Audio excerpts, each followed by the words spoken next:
Ryan said the cabin would fix things, that the quiet air, no cell signals, and snow-thick silence might remind us what we used to be.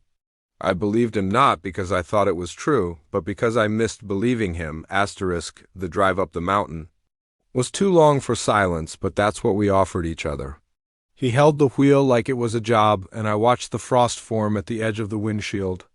The radio crackled between stations until even that faded. Somewhere in that static, I thought I heard our last good laugh dissolve, when we pulled. Into the clearing, the cabin was already dusted in snow, chimney lazily coughing smoke. A second car sat parked beside it, Ryan cut the engine. Noah's already here, I didn't answer. I'd heard about Noah, older brother, firefighter turned paramedic, never settled. Flirted with men, ideas. Ryan didn't talk about him much, but when he did, it was always with tightness in the jaw. The door swung open before we reached the porch. Noah stepped out barefoot, shirtless, like the cold was his pet. His grin was full of perfect teeth. "There's my baby brother," he called, then turned his eyes to me. "And this must be Luca." His handshake was firm, dry despite the snow. His eyes held too long. I convinced myself he was just intense. Inside, the fire was warm, the walls wood-paneled and crooked with age. Blankets were already thrown over the couch. Ryan went to unpack the groceries. Noah flopped down like he owned the place. "You look younger than I thought," Noah said. "I'm 21, he smiled. "Still younger than I thought." We didn't talk about it again. The first night passed in quiet games and bourbon. Noah had a voice like gravel and laughter that filled the room. Ryan seemed lighter with him there, which confused me. At bedtime, I reached for Ryan's hand under the blanket, but he turned away, already asleep. The next morning was colder.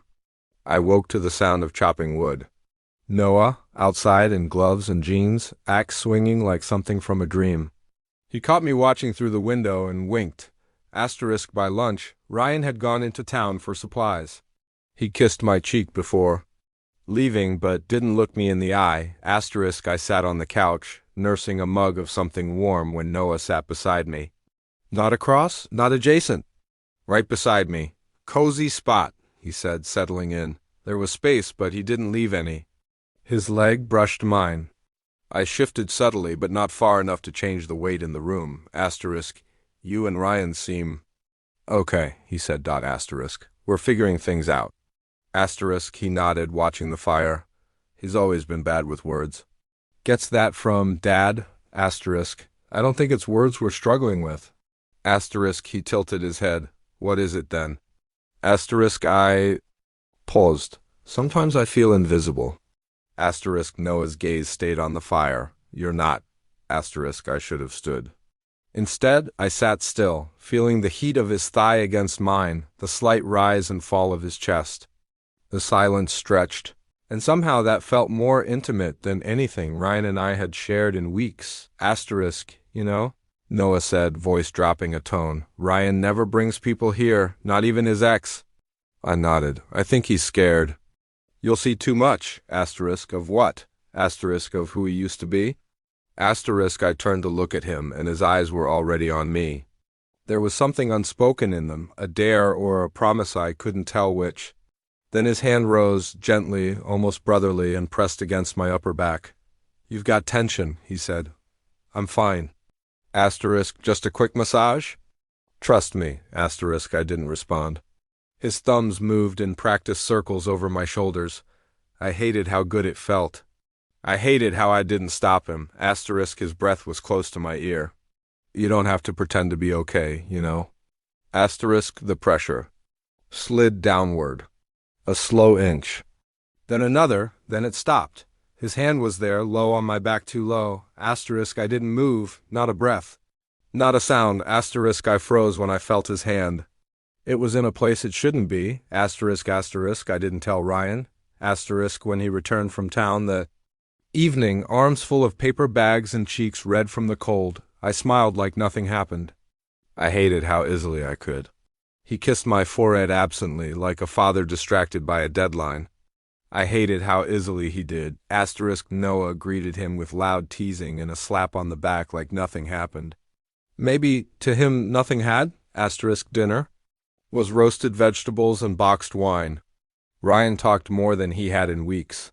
I watched his mouth move and wondered if he had any idea what just happened while he was gone. My own voice felt foreign in my throat, so I let them do the talking asterisk that night.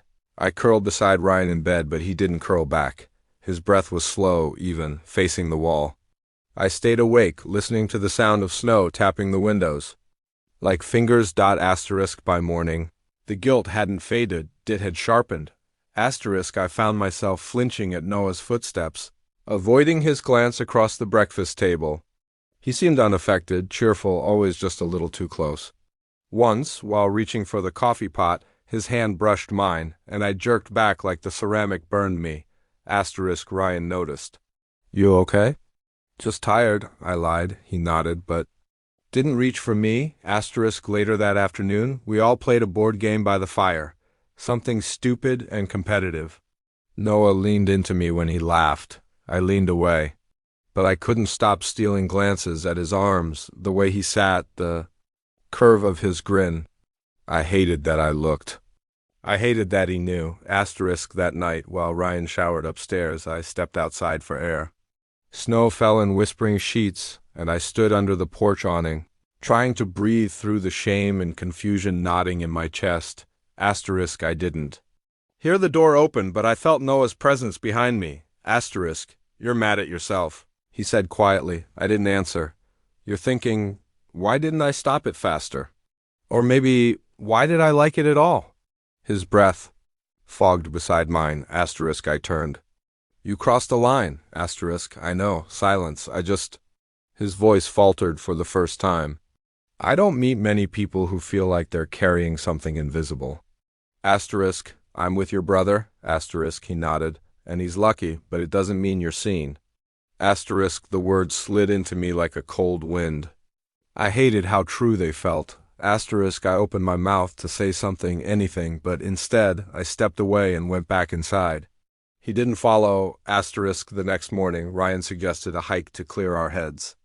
I agreed, needing something, anything to shake the weight pressing on my chest. The trail cut through thick evergreens, the air sharp and clean. Snow crunched beneath our boots. Asterisk for a while, we were alone together again. Just us.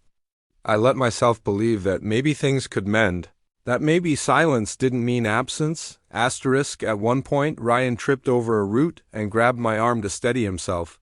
His hand lingered on my jacket, and his eyes met mine with a flicker of softness. He smiled. "Thanks for catching me." That smile broke me a little. We returned to the cabin before sunset. Ryan disappeared to nap. I stayed by the fire, trying to unspool my thoughts. Then Noah entered, tossed a log onto the flames, and sat across from me. He didn't speak, just watched me in a way that made my skin flush. Asterisk, "I can't do this."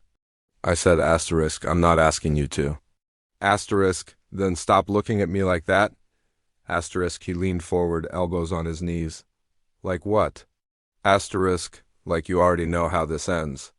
Asterisk, for a moment, he said nothing. Then, "Do you?" Asterisk, I should have left the room. I didn't. Asterisk, Noah stood. For a breath, he hovered in front of me. Then he bent down, not too fast, not demanding, and kissed me, not rough, not innocent either, just a few seconds. But long enough. Asterisk, I kissed him back, only for a heartbeat. Then I tore away, chest hammering, eyes burning. Asterisk, he didn't chase me this time. He only whispered, "I knew you felt it too." I ran to the guest room and locked the door, hands trembling. I wanted to scream, to confess, to disappear, asterisk, but mostly I wanted to understand why it didn't feel like a mistake. Until it was over, asterisk, asterisk. The rain came unexpectedly, soft at first, barely a whisper against the windows, then heavier, steady, like the sky itself needed to weep. It was wrong for the season, Ryan said. Rain this high in December never happens. Asterisk, I didn't answer. I sat near the fireplace, watching the glass fog over, watching the drops race each other down the panes. The storm outside wasn't louder than the one in my chest, but it tried. Ryan moved around the kitchen, wordless, methodical. He hadn't mentioned the kiss, hadn't noticed the shift in me. Or maybe he hadn't, was choosing to ignore it, like the loose floorboard we kept stepping over in silence. Then he spoke. I lost my job last month. I blinked. What? He didn't look at me. Didn't want to tell you until I knew what I was doing next. I didn't want you to worry. I stared. His hands were shaking as he gripped the edge of the counter. Is that why you've been distant? He nodded. Everything felt like pressure. Like I couldn't breathe around you without feeling like I was failing. I thought you just stopped wanting me. I didn't. He turned to me now, eyes tired. I just didn't know how to show up for you when I didn't even feel real to myself. It hit me then how much I'd wanted to be touched, seen, validated. How easily I'd reach for those things in someone else's hands, hands that didn't belong to him. I'm sorry, I said. The words weren't big enough. They never are. Ryan sat beside me, close but not touching. Is there something I should know? The air between us pulsed. I opened my mouth, closed it, opened it again. I think I got lost. In what? In needing someone to see me. His jaw flexed, but he stayed still. Was it Noah? I flinched. He already knew. He didn't shout. Didn't accuse. Just exhaled slowly, like he'd been holding his breath since we arrived. He always breaks things, Ryan said. Especially things that look like they're holding together too well. He didn't make me do anything. No, but he made it easy. Silence filled the room again. The fire crackled. Somewhere down the hall, the wind pushed against the back door. Later that evening, Ryan went to bed without another word. I stayed behind, wrapped in a blanket I didn't feel worthy of. I wasn't sure if I should leave or apologize again.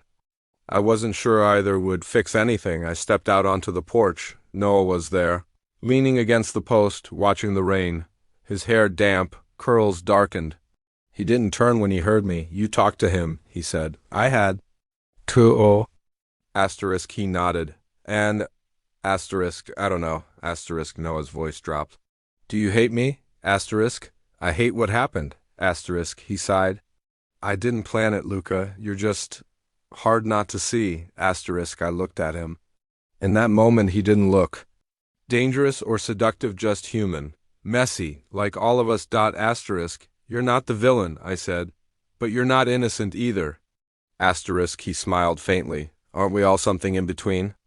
I turned to leave, but he called out softly, You felt it too, didn't you, that pull? I didn't respond. Back inside, the cabin felt colder, quieter.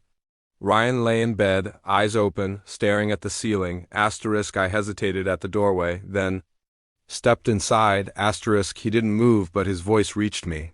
Do you still love me? I sat on the edge of the bed, head bowed. I never stopped. I don't know what to do with this, he whispered. With you, with him, with us. I don't either. We stayed like that for a long time, him under the blankets, me on top of them, bodies near but not touching. The rain continued, steady and soft, like a lullaby written for regret. In the hallway. Noah's footsteps moved upstairs, then vanished. Behind a closed door, I closed my eyes and listened, not for the rain. Not for the wind, but for the sound of something healing, or maybe breaking. Sometimes they sound the same,